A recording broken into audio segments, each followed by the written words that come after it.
प्रभाववाद।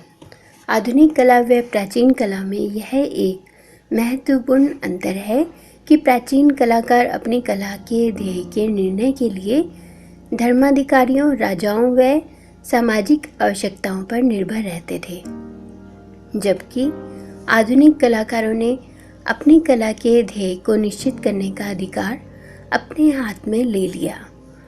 चित्रकला में जिस समय प्रभाववाद का उदय हो रहा था, समकालीन साहित्य प्रभाववाद की ओर विकासशील था। दोनों ने विषय के महत्व को ठुकरा दिया था। साहित्य में लेखक किसी वास्तविक किंतु बिल्कुल मामूली दैनंदिन प्रसंग को लेकर लेखन शैली से उसको प्रभावपूर्ण बनाते थे, तो चित्रकला में चित्रकार किसी भी साधारण दृश्य जैसे कि कोने में अस्त व्यस्त पड़ी वस्तुएं, स्वाभाविक अवस्था में बैठा हुआ सामान्य आदमी वगैरह को लेकर चित्रण करते थे। उनका मूल सिद्धांत यह था कि चराचर सृष्टि के दृश्य घटनाएं, प्रसंग सौंदर्य से ओतप्रोत हैं और कलाकृति के निर्माण के लिए किसी काल्पनिक या महत्वपूर्ण विषय के होने की आवश्यकता नहीं है।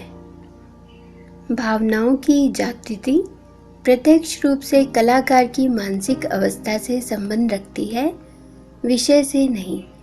संक्षेप में, समस्त सृष्टि को विषय के रूप में स्वीकार कर कलाकार अधिक सौंदर्यवादी एवं आत्मकेंद्रित हो गया था।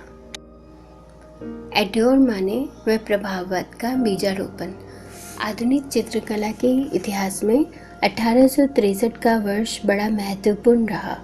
इस वर्ष पेरिस में अस्वीकृत चित्रों की प्रदर्शनी आयोजित हुई, जिसमें प्रदर्शित एडोर माने का चित्र तृण पर भोजन की कटु आलोचना हुई।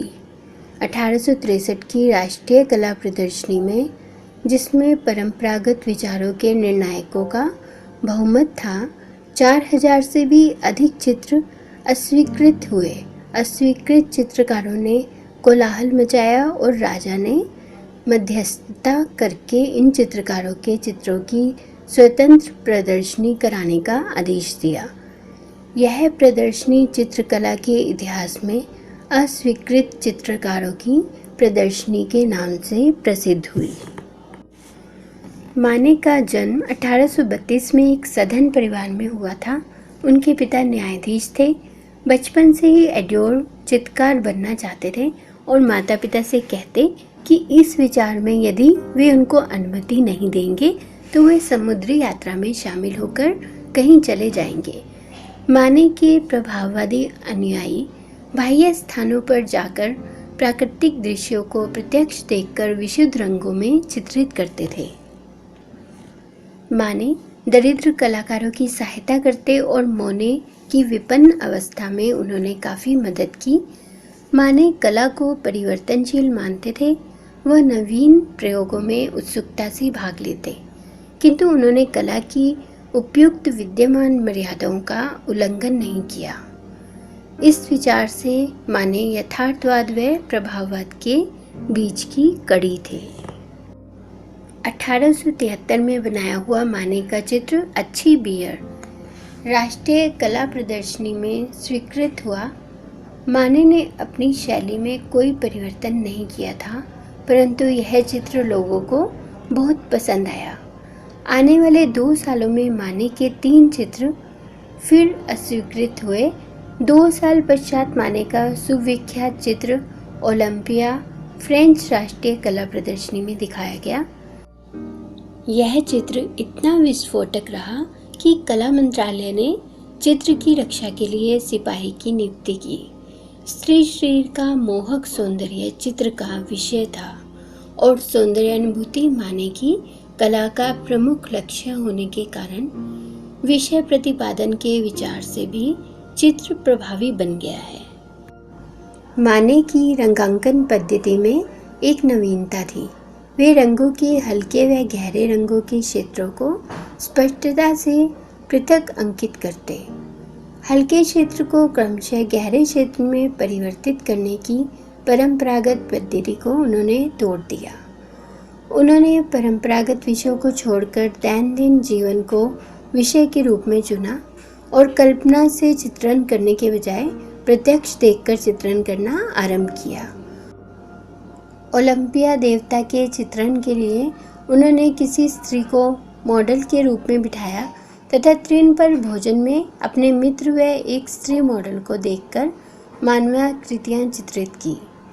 पौराणिक कथाओं पर आधारित होते हुए दोनों चित्रों के विषय समकालीन दैनंदिन जीवन के प्रसंग हैं। इससे माने ने सिद्ध किया कि प्राचीन कल्पनाओं को लेकर आधुनिक विषयों द्वारा समकालीन जीवन का सजीव चित्रण किया जा सकता है।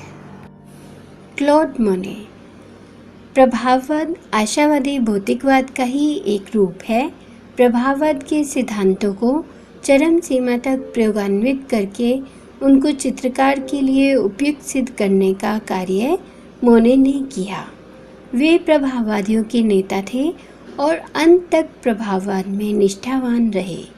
क्लॉड मोने के पिता पंसारी थे और उन्होंने क्लॉड की चित्रकार बनने की इच्छा का विरोध किया था। बचपन में ही क्लॉड अपनी शालेय अभ्यास पुस्तिकाओं में रेखाचित्र बनाने में रुचि लेने लगे थे। उम्र के 16वें साल तक वे व्यंग्य चित्रकार के रूप में प्रसिद्ध हुए और उनको 25 फ्रांक प्रति चित्र के मूल्य से बहुत काम मिलने लगा। धीरे धीरे प्राकृतिक सौंदर्य ने उनको अपनी ओर ऐसे आकृष्ट किया कि वे अंत तक प्रकृति के पागल पुजारी बने रहे। 1859 में जब वे पेरिस गए तब उनकी प्रकृति चित्रण के प्रति रुचि काफ़ी बढ़ गई थी। 1862 में मोने वापस पेरिस आकर ग्लेयर की चित्रशाला में प्रविष्ट हुए। वहाँ उनका बाजिया से परिचय हुआ, जो वैदिकी के साथ चित्रकला का भी अध्ययन कर रहे थे। अस्वीकृत चित्रकारों की प्रदर्शनी के दूसरे साल ग्लेयर ने अपनी चित्रशाला बंद की और मोने पूर्ण स्वतंत्र होकर चित्रण करने लगे। मार्ते ने कला विथिका में आयोजित माने की प्रदर्शनी को देखकर मोने बहुत प्रभावित हुए। मोने ने अविश्रांत परिश्रम करके प्रभाववाद को 19वीं शताब्दी की सबसे महत्वपूर्ण व क्रांतिकारी कला शैली का स्थान प्राप्त करवाया। उन्होंने रंगों के स्वाभाविक सौंदर्य की रक्षा करके उसके द्वारा नैसर्गिक प्रकाश व अवकाश के परिणाम को चित्रित किया और रूढ़िबद्ध छाया प्रकाश के परिणाम को चित्रकला से हटा दिया। मोने व उनके प्रभाववादी अनुयायियों ने सूर्य के प्रकाश को सब जगह देखा और उसके चंचल प्रभाव को अपने चित्रों का विषय बनाया। ये सब चित्रकार चित्रण के लिए बगीचा, रेलवे स्टेशन, नदी का किनारा, उपहार गृह, घुड़दौड़ के मैदान, नाटक गृह आदि स्थानों पर जाते। वे जीवन से प्यार करते, जहाँ भी देखते सौंदर्य का अनुभव करते और उनको चित्रण योग्य विषय मिल जाता। मोने ने पेरिस, लंदन व वेनिस के शहरी दृश्यों को चित्रित किया है, किंतु मैदानों, नदी किनारों व उपवनों के दृश्य उनको विशेष प्रिय थे। कार्य कक्ष में बैठकर चित्रण करना उनको बिल्कुल भी पसंद नहीं था और वे कहते, मेरे पास कोई कार्य कक्ष नहीं है एवं मेरी समझ में यह नहीं आता कि कमरे में बंद होकर चित्रकार क्यों काम करना चाहता है। पुरविल की पहाड़ी के उतार चढ़ाव, जिरवनी का बगीचा, सेन नदी का शिकारा, आतिम के ताड़ वृक्षों की छाया, ये सब मोने के कार्यकक्ष थे। मोने के चित्रों से प्रभाववाद का अध्ययन करना सबसे सरल व लाभदायक है, क्योंकि उन्होंने प्रभाववादी सिद्धांतों का जितनी एक निष्ठा से पालन किया है उतना और किसी चित्रकार ने नहीं किया। एडगर देगा।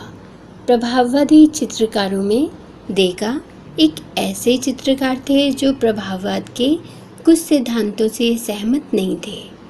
कला में क्रांतिकारी परिवर्तन करने के ध्येय से प्रेरित होते हुए उन्होंने कला के परंपरागत अच्छे आदर्शों का निष्ठा से पालन किया। देगा की कला अनुशासनपूर्ण है। कलाकार के रूप में भी उनका व्यक्तित्व श्रेष्ठ व स्वतंत्र था, जो उनकी बुद्धिमत्ता, व्यवहार व कला निर्मिति से स्पष्ट दिखाई देता है।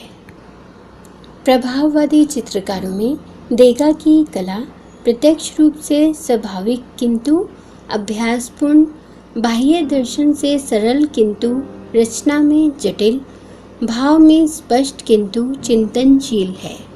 रेखांकन व संयोजन के विचारों से वे प्रभाववादी चित्रकारों में सर्वश्रेष्ठ व संसार के महान चित्रकारों में से एक हैं। देगा ही एक ऐसे प्रभाववादी चित्रकार हैं जिनकी चित्रित मानवाकृतियाँ व्यक्तित्व लिए हुए हैं। उनकी चित्रित धोबिनें, वेश्याएं, नौकरानियाँ, स्वेच्छाचारी मनुष्य एवं लिपिक आदि व्यक्ति अपने व्यवसाय व स्वभाव विशेषताओं, आंतरिक भावनाओं व सामाजिक स्तर को स्पष्ट रूप से व्यक्त करते हैं। देगा का जन्म 1834 में एक सधन परिवार में हुआ था। उनके पिता बैंकर थे। वह देगा को भी उसी व्यवसाय में लगाना चाहते थे, किंतु बचपन में ही देगा अभ्यास पुस्तिकाओं में रेखा चित्र बनाते वे बड़े होकर चित्रकार बनना चाहते थे। अंत में अनुमति देकर पिता ने उनको अंग्र के शिष्य लुई लामोद की चित्रशाला में प्रविष्ट कराया। बाह्य सौंदर्य के आकर्षण से वे प्रभाववाद के निकट आ गए, किंतु जीवन के कठोर सत्य को चित्रित करने के उद्देश्य से वे उससे पृथक रहे। उन्होंने यथार्थवादी शैली के कुछ चित्र बनाए, परंतु तुरंत ही उन्होंने अपना ध्यान उससे हटाकर व्यक्ति चित्रण पर केंद्रित किया। देगा एक श्रेष्ठ व्यक्ति चित्रकार थे और अपने आरंभिक व्यक्ति चित्रों में भी उन्होंने मानव स्वभाव की विशेषताओं व आंतरिक गुणों को परिणाम कारक ढंग से व्यक्त किया है। व्यक्ति चित्र बनाने से पूर्व देगा व्यक्ति को देखकर कई रेखाचित्र बनाते व तत्पश्चात उसकी सहायता से स्मृति से अंतिम व्यक्ति चित्र को पूर्ण करते। चित्र बनाने से पहले देगा नृत्य गृहों, नाटक गृहों या अन्य चित्रण योग्य स्थानों पर जाकर सूक्ष्म निरीक्षण करके अभ्यास चित्र बनाते और पश्चात संयोजन में सरलीकरण करके लयबद्ध रेखाओं से सजीव व स्वाभाविक रूप देकर चित्र को अंतिम रूप देते थे। नृत्य गृहों में उनको नवीन ढंग से संयोजन करने के लिए समुचित वातावरण व अनोखा कृत्रिम प्रकाश मिलता, जो उनको विशेष पसंद था। उनकी नर्तकियों के चित्र स्वाभाविक वातावरण व गतित्व से सजीव एवं आदर्श आकार व लय से सुडौल बन गए। देगा किसी भौतिक महत्वाकांक्षा से प्रेरित चित्रकार नहीं थे। उनका ध्येय था निजी कला का पूर्ण विकास। वह इस ध्येय की प्राप्ति के लिए वे जीवन के उत्तर काल में अधिक एकांत प्रिय बन गए और अपने इन्हें गिने मित्रों में से वे बहुत कम संपर्क रखते। देगा संवेदनशील, अंतर्मुख व स्पष्ट वक्ता थे। देगा उत्कृष्ट मूर्तिकार भी थे। दृष्टि कमजोर होने के बाद उन्होंने मूर्तिकला पर ध्यान केंद्रित किया और कई उत्कृष्ट मूर्तियां भी बनाई, जिनमें तरुण नर्तकी दौड़ने वाला घोड़ा विशेष प्रसिद्ध है। ऑगस्ते रेनवार। देगा के समान रेनवार भी एक ऐसे प्रभाववादी चित्रकार थे जिन्होंने दृश्य के बाह्य रूप के साथ विषय वस्तु जनित निजी भावनाओं को भी चित्रित किया है। देगा ने स्त्री का चित्रण उसके यथार्थ व्यक्तित्व के साथ किया और उसमें स्त्री को सुंदर या आदर्श दिखाने का प्रयत्न नहीं किया, जबकि रेनवार की आदर्श स्त्री सौंदर्य लिए हुए है।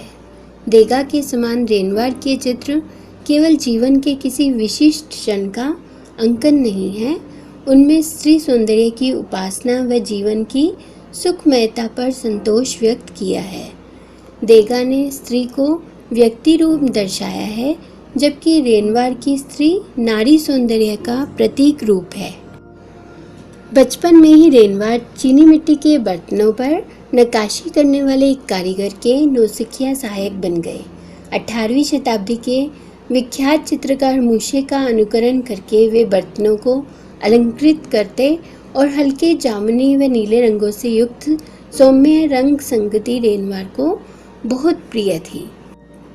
1870 के करीब मोने के साथ रेनवार ने छाया प्रकाश व वातावरण के प्रभाव को विशुद्ध रंगों के धब्बों में अंकित करने की पद्धति के अध्ययन को आरंभ किया। प्रभाववादी अंकन पद्धति पर काफ़ी प्रभुत्व प्राप्त करके वे उसी पद्धति में 1882 तक कार्य करते रहे। 1876 में बनाए उनके चित्र झूला 1877 की प्रभाववादियों की चतुर्थ प्रदर्शनी में दिखाए गए उनके चित्र लामुल दला कालेत प्रभाववादी शैली के उत्कृष्ट चित्र हैं।